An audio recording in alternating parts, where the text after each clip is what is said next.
Hi all అందరికీ నమస్కారం. ఈ వీడియో చూసే ముందు జై శ్రీరామ్ అని కామెంట్ చేయండి. పూజా గదిలో ఆధ్యాత్మిక వాతావరణాన్ని పెంపొందిస్తూ అదృష్టాన్ని ఆకర్షించే వస్తువులను మాత్రమే ఉంచాలి. అప్పుడే కుటుంబం మొత్తంపై పాజిటివ్ ఎఫెక్ట్ ఉంటుంది. వివిధ రంగాల్లో విజయాలు కూడా సాధిస్తారు. ఆ వస్తువులు ఏంటో ఇప్పుడు మనం చూసేద్దాం.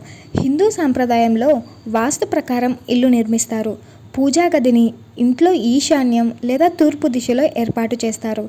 ఆధ్యాత్మికత ఉట్టిపడే ఈ ప్రాంతానికి ఎంతో ప్రాధాన్యత ఉంటుంది. దేవుళ్లను పూజించి ఆశీర్వాదం పొందే పవిత్రమైన ప్రదేశం ఇది. అయితే పూజా గదిలో ఆధ్యాత్మిక వాతావరణాన్ని పెంపొందిస్తూ అదృష్టాన్ని ఆకర్షించే వస్తువులను మాత్రమే ఉంచాలి. అప్పుడే కుటుంబం మొత్తంపై పాజిటివ్ ఎఫెక్ట్ ఉంటుంది. వివిధ రంగాల్లో విజయాలు కూడా సాధిస్తారు. ఆ వస్తువులు ఏంటో చూద్దాం. పూజా గంట. మనం పూజా మందిరంలో ప్రార్థన గంట ఉంచాలి. ఇది ఆధ్యాత్మిక వాతావరణాన్ని సృష్టిస్తుంది. గంట ప్రతిధ్వని శబ్దాన్ని శుద్ధి చేస్తుంది.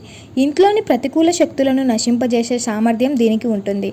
అలాగే ఇంటి లోపలికి పాజిటివ్ ఎనర్జీని ఆకర్షిస్తుంది. పూజా సమయంలో గంటను మోగించడం వల్ల ఏర్పడే ప్రకంపనలు ఆధ్యాత్మికతను మరింత సుసంపన్నం చేస్తాయి. గంగాజలం. నది నుంచి తీసుకువచ్చిన నీటిని గంగాజలం అంటారు. ఇది ఇంటిని శుద్ధి చేస్తుంది. ప్రతికూల శక్తులను తటస్థీకరిస్తుంది. ఇంట్లో పవిత్రమైన వాతావరణాన్ని కూడా సృష్టిస్తుంది. సంపదలను ఆకర్షిస్తుంది. ప్రతిరోజు పూజ గది చుట్టూ గంగాజలం చిలకరిస్తే ఇంటికి మంచి జరుగుతుంది. పవిత్ర గ్రంథాలు. భగవద్గీత, రామాయణం వంటి పవిత్ర గ్రంథాలను పూజ గదిలో ఉంచుకోవాలి. వీటిని హిందూ సాంప్రదాయంలో పవిత్రమైనవిగా భావిస్తారు. ఇవి ఆధ్యాత్మికత, ప్రాముఖ్యత, జ్ఞానాన్ని అందిస్తాయి.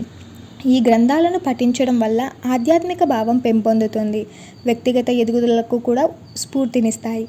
దీపాలు. పూజా గదిలో ఉదయం, సాయంత్రం దీపాలు వెలిగించాలి. దీపం వెలుగుకు సంకేతం, ప్రకాశానికి, జ్ఞానానికి ప్రతీక. దీపకాంతి చీకటి నుంచి వెలుగు, జ్ఞానోదయం మార్గం వైపు మనల్ని నడిపిస్తుంది. ఈ ప్రయోజనాల కోసం పూజా గదిలో ప్రతిరోజు దీపం వెలిగించాలి. ఇది ఆధ్యాత్మిక భావనను పెంపొందిస్తుంది. జీవితంపై సానుకూల ప్రభావం చూపుతుంది. ధూపం. పూజా గదిలో ధూపం, అగరబత్తీలు, సాంబ్రాణి వెలిగిస్తే వాటి నుంచి వచ్చే పొగ గాలిని శుద్ధి చేస్తుంది. ఇవి సువాసనను వెదజల్లుతాయి. ఈ పరిమళం మనసును ప్రశాంతపరుస్తుంది. మూడ్ని కూడా ఇంప్రూవ్ చేస్తుంది. ఈ పొగ ప్రార్థన, ధ్యానం, ఆధ్యాత్మిక వృద్ధికి అనుకూలమైన వాతావరణాన్ని క్రియేట్ చేస్తుంది. రోజు వేస్తే ప్రశాంతత, ఏకాగ్రతను పెంపొందించుకోవచ్చు. విగ్రహాలు. మీకు ఇష్టమైన దేవుళ్ళ విగ్రహాలు, పటాలను పూజా గదిలో పెట్టి ప్రార్థించాలి. దీంతో ఆ ప్రదేశం మరింత పవిత్రంగా మారుతుంది. ప్రతిరోజు దేవతల విగ్రహాలు, పటాలను పూజిస్తూ ఆశీర్వాదం చేయాలి. ఇలా చేస్తే శుభం కలుగుతుంది. సంపదలు, అదృష్టాన్ని ఆకర్షిస్తారు. తాజా పువ్వులు. పూజా గదిలో దేవుళ్లను తాజా పూలతోనే పూజించాలి. ఇవి మంచి సువాసనను వెదజల్లుతాయి, స్వచ్ఛతను పెంపొందిస్తాయి. ఫలితంగా ఇంట్లో వాతావరణం ఆధ్యాత్మికంగా కూడా ఉంటుంది.